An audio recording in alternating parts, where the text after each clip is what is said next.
السلام علیکم ورحمۃ اللہ وبرکاتہ۔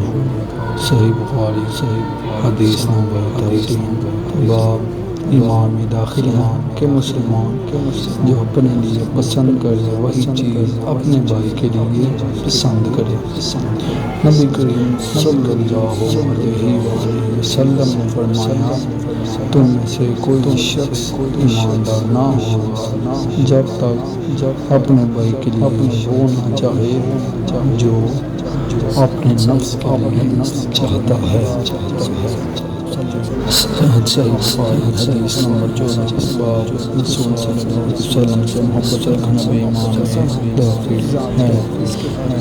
رسول صلی اللہ علیہ وسلم نے فرمایا، قسم ہے اس ذات کی جس کے ہاتھ میں میری جان ہے، تم میں سے کوئی بھی ایماندار نہ ہوگا جب تک میں اس کے والد اور اولاد سے بھی زیادہ اس کا محبوب نہ بن جاؤں۔